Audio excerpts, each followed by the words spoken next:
Much on brand as far as Afro Connect, 3FM Afro Connect 2025 is concerned. Let me say good morning and a very, very warm welcome to Babarita Sharon Mugga. She is the CEO, BB Fashions, makers of Ugandan traditional wear, accessories that includes jewelry and bags. We're talking beyond Uganda, business beyond Uganda, because Babarita is now here on Ghanaian soil.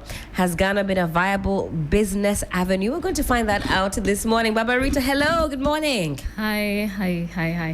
How would I say good morning in your local language? I would say Ogambachi. Ogambachi. Or Oliota, actually. Hey, right now you've reached PhD level. The Ogambachi I was managing. Ogambachi is like, how are you? Okay. Oliota, because it's like that could do a morning or afternoon. Okay. Yeah. Oliambachi. Ogambachi. Ogambachi. Yes. And Jendi, I will respond Jendi. Jendi. Yes. Okay. Ogambachi. Jendi Nyawo. Okay. And I would also say Akwaba. And then you... Oh, give it up.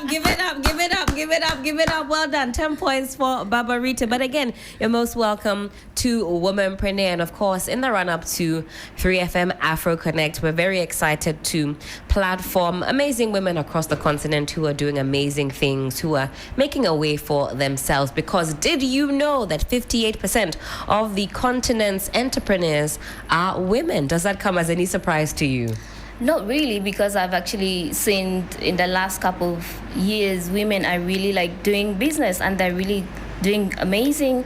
You know, the outcome is really amazing. And for me, it's a great motivation. That's to see right. Women like standing out and doing business, and they're, you know, as the youngsters say, standing on business, literally and figuratively. Now, you're the CEO of BB Fashion. Tell us a little bit about it.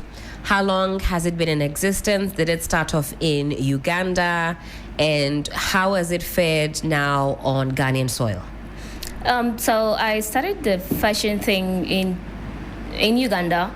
So I basically was working on the radio at that time. So I see. Yeah, I came to Ghana. And I had a friend who was a fashion designer. I was like, oh, I actually like what you do with the Ghanaian fabrics and other things.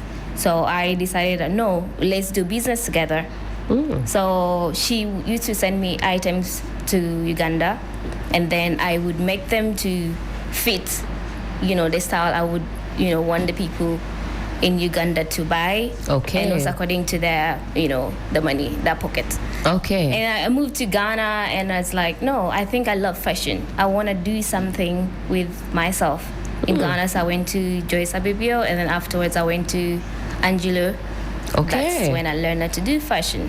Okay. So I kicked it off officially in 2019. Okay. Since then. So that's been about, what is that? About 6 years. About 6 years. Yeah. No easy feat. 6 years still 6 years. in business, because we know that many businesses won't even survive that first year, that critical year, because of how tough, sometimes demoralizing business can be. So when you were in Uganda, you were doing, you were on radio. Yeah.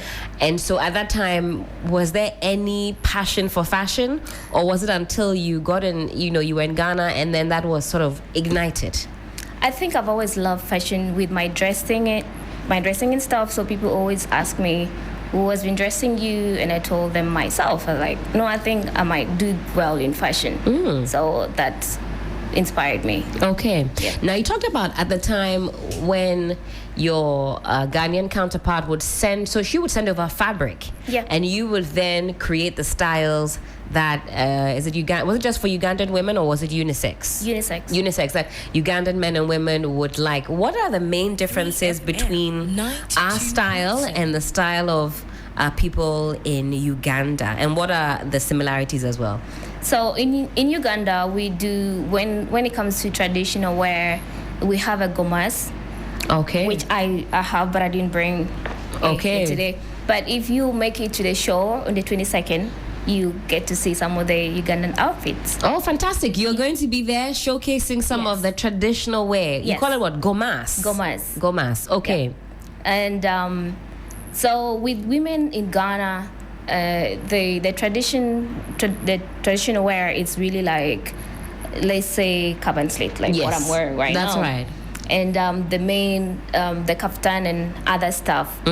So to make it more flexible for women when they're going for events, like to always wear, the gomas. You want to change the style, so I do the carbon slate for them. Okay. So they can actually wear it for an event or going to the office or something like that. And when you look at the outfit. Yes. For those of you watching us on Facebook, take a look at it. So, okay, we actually see it live on a real life model, aka Babarita. This is something that would be a traditional style back home. Yes. Okay. And here too, because of the beads, the blended beads, and mind you, these beads are made from, paper.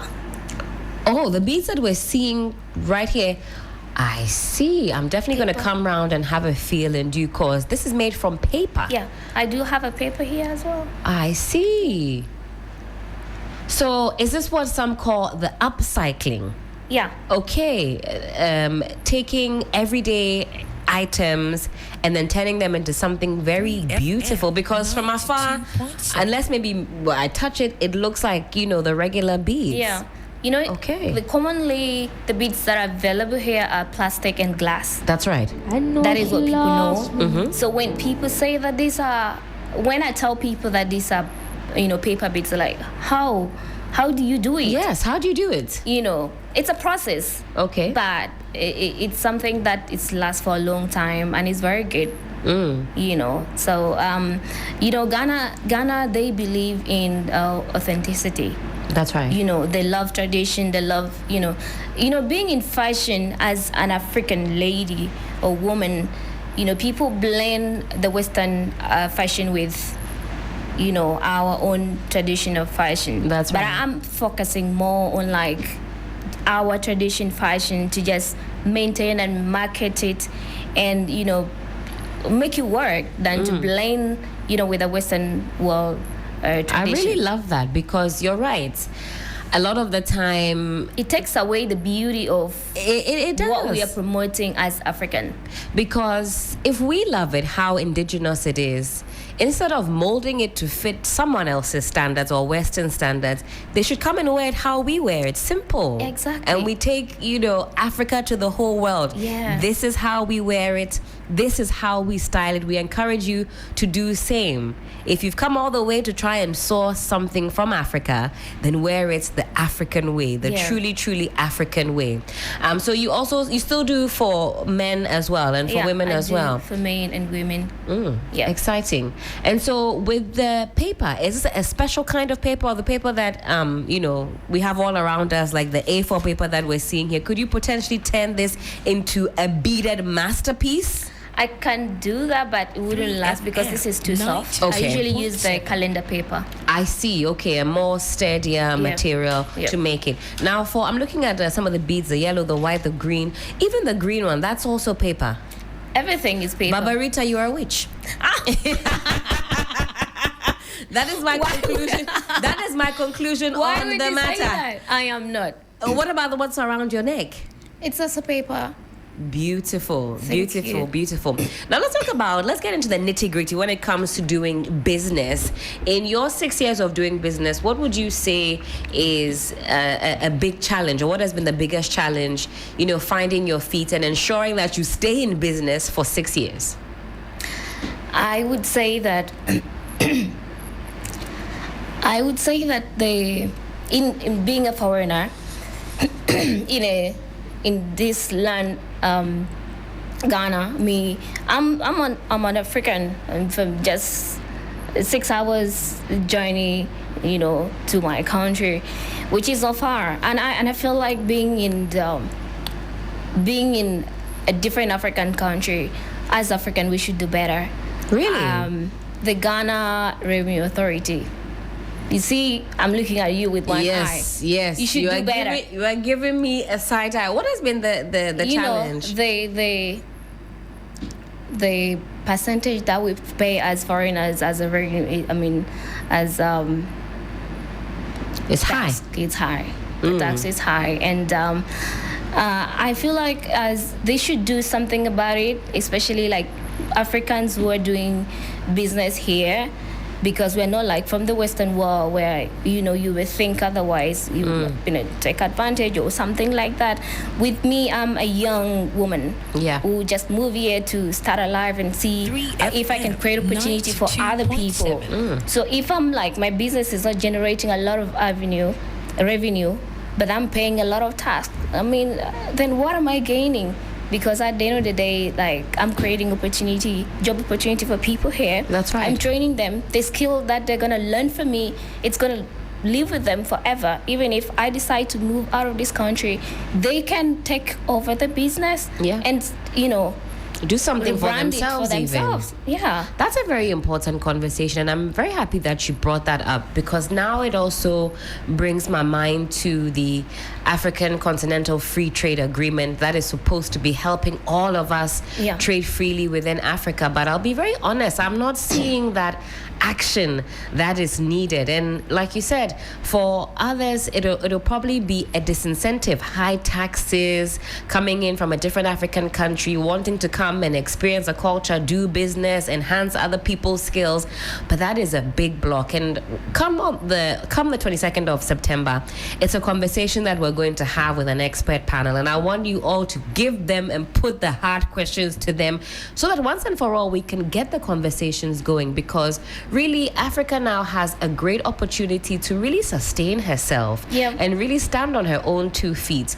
All these trade tariffs that we're hearing about from the West, from Trump, if we're able to stand on our own 2 feet, they won't rock us, so much. Absolutely. And so I hope that on next Monday, all of you come in your numbers, especially for our vendors, and let's take advantage of some of these conversations. Let's put pressure on the powers that be, reduce, so that other nationals can come to Ghana. We can go to other places and expand our network and really showcase the beauty that Ghana and Africa has to offer. What would you say is the biggest difference, though, when it comes to doing business in Ghana versus doing business in Uganda? I think for a bulk of your fashion business, it's been in Ghana. Yeah. Okay, if you were doing it in Uganda, do you think it would be a more profitable venture? I think being in Ghana, I'm in a perfect place, because Ghana itself, Ghana appreciates the African-inspired fashion and the tradition itself. When it comes to food, traditional wear, I mean, they value tradition. Okay. So what I do fits perfectly. In Uganda, I feel like we're a bit, very influenced with the Western world. So our traditional wear and food and other stuff is not, we are not too much into it like Ghana. And for me, I'm a kind of person that I love where I am as an African woman, and I love my tradition. And being in Ghana and doing business and doing what I'm doing right now, it motivates me and inspires me to do more. Yeah. That's a good compliment. And I think we're also doing better as a people when it comes to embracing our own culture. Is it common in Uganda to see people wearing traditional print, traditional styles, African print to work, to the office? Is that something that is common to see? It's not really. Not really. Okay. Yeah, it's maybe picking up small, but it's not something common, I see. Yeah, but here in Ghana, it's a big thing, and it's great. I love that. Yeah. What are you looking forward to the most come Monday, the 22nd of September? Is that going to be your first Afro Connect? Yeah, it's gonna be my first. The last time I was not in the country, so I missed that. Okay. So I'm actually very excited for this one. What I'm most excited about is to meet people from different African countries. The food. You are coming with an empty stomach. So I'm coming with an empty stomach. So the food. I want to try all the food. Hey, let me give you a word of caution. It's not every food that you try at Afro Connect. You see some food that looks shiny on the outside. Let me tell you, I won't mention them specific countries' name. They know themselves. I will not eat their jollof. They shouldn't come and tell me any long story. But the jollof wars are going on. I don't believe Uganda is part of that. Okay. Is jollof something that is eaten in Uganda? We call it pilau. It's made differently. Aha. Yeah. Does that have Indian influence, the pilau rice? Or that's indigenous to I Uganda? think mostly because of the Muslims. Okay. So okay. it's something that they do when it's time for their celebration. They usually make that, so it's become like a common. Aha. But you're not going to enter the pilau rice into the jollof competition. You've accepted just your lane. I have accepted my lane. I don't want to embarrass myself. Which country's jollof rice have you tasted though? I know you've tasted Ghana jollof.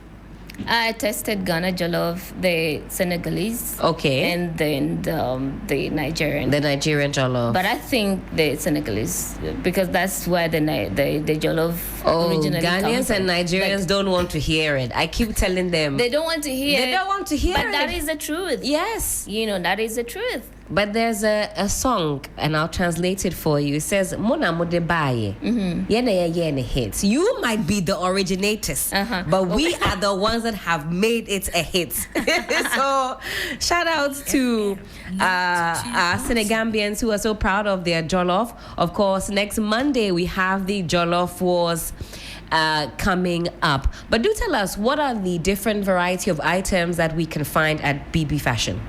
I do beads, necklaces, bracelets, earrings, bags. Handbags comes with different sizes. There are purses, crossbody bags, and then the big bags that you hold. And definitely, I do make Ghanaian outfits, all unisex. Oh, beautiful. That's what we're seeing now on the screen. But Babarita, let me pause you right there. We do have some breaking news coming in. My colleague, Christopher Amako, is on standby. There's something happening at the Tamale Technical University, some clash of sorts that has involved the... Christopher, hello. Good morning. What's happening? Tell us exactly where you are. Good morning, Ellen. So currently I'm at the Tamale Technical University campus where students are agitating against management over some issues they describe as mismanagement of the school funds and also the management not using the funds to develop the school. They are also agitating against management for trying to increase school fees despite the concerns raised by the students. And so that is currently what is happening right now. Now, when the demonstration started earlier today, it started as a peaceful demonstration, but along the line, some police officers came in and the students began to throw stones at them. The police also responded in the same measure by firing rubber bullets and also using their water cannons to disperse the crowd. Along the line, they began to also use live ammunition to disperse the crowd. And so that is currently what is happening. Some level of tension on the school campus. The students do not even want to see the police officers on their school campus. And so it is getting very serious here. One casualty has been recorded because one of the students was hit severally by the rubber bullets, and so currently he has been taken to the hospital. So you say we have one casualty as we speak, a student having been hit by several rubber bullets. Are there any other injuries that you can report? Yeah, so right now that is the one I have seen where I am standing. I am told by the leaders of this demonstration that several others have also been injured in the course of the exchanges between the police and the students. But that I cannot confirm now because I have not seen them. I can only confirm that one incident that I have spotted because it happened just where I was standing. But Ellen, I must emphasize that the demonstration is now becoming tense, even though it started in a calm or cool manner. But right now, the situation is getting out of control because the students continuously tell stones at the police, and the police are also responding in same measure using rubber bullets and some light ammunition to disperse the crowd. And we can see some visuals there for those of you watching us on Facebook. We see the placards, fix our student portals. I said we can see some visuals there. We see some burning of items. I see a number of placards. It says Director of Works must go, fix our student portals, fix our hostels. The background is too noisy that I can hardly hear you. Absolutely, Christopher. This is an evolving situation. We'll connect with you in due course. Please be safe. All right, that's Christopher Marco, barely able to hear me given what is happening. Breaking news on 3FM 92.7.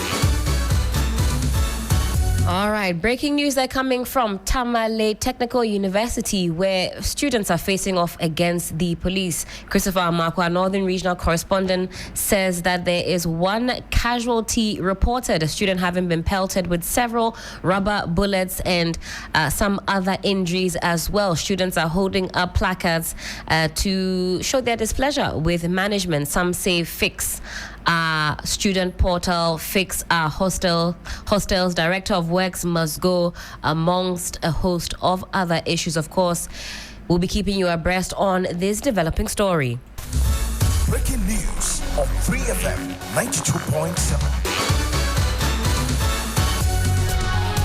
All right, we wrap up our conversation back in studio with our womanpreneur of the morning, Babarita, CEO of BB Fashions. And Babarita, we had to interrupt this to get an update on what is going on. We're talking about African fashion. There's some display of African confusion. But on Monday, 22nd September, we're going to be immersing ourselves in African culture, diversity, music, and a whole lot. And of course, Babarita is going to be there, BB Fashion, showcasing some beautiful designs, and the beads you're seeing made out of paper. And you know how excited we get when it comes to upscaling. Is that right? Upscaling of everyday material. It's really, really beautiful. Are there any other materials that you use in your work when it comes to upscaling, or so far it's just the paper for the beads? It's just the paper for the beads.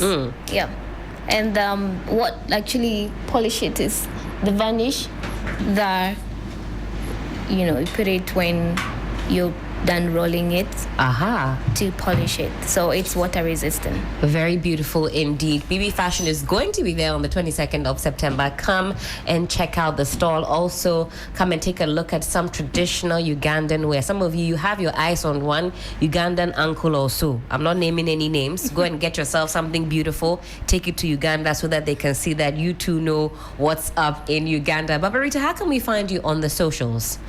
You can follow me on Instagram. That is at BB Fashion, and then the same as on Facebook, on Instagram, BB Fashion, all one word. Yeah.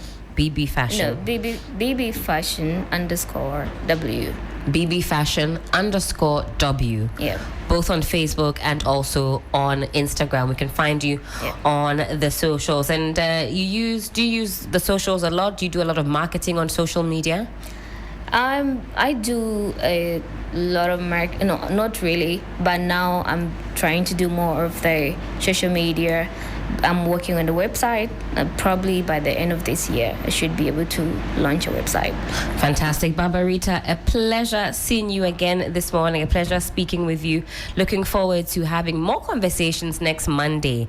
The powers that be, they're going to be there, and I know we have a lot to tell them. They need to reduce some of the prices. They need and to bring it down so that it can be more attractive for more African women, or Africans actually, to get involved in business elsewhere. Because it's actually good when we are trading between African countries. That makes the country grow. Absolutely. Absolutely. Babarita, will see you next Monday. Again, Babarita Sharon Mugga, CEO BB Fashions, makers of Ugandan traditional wear. She can make Ghanaian, even you want Nigerian traditional wear, she'll certainly make it for you. Also makes accessories that includes jewelry and bags.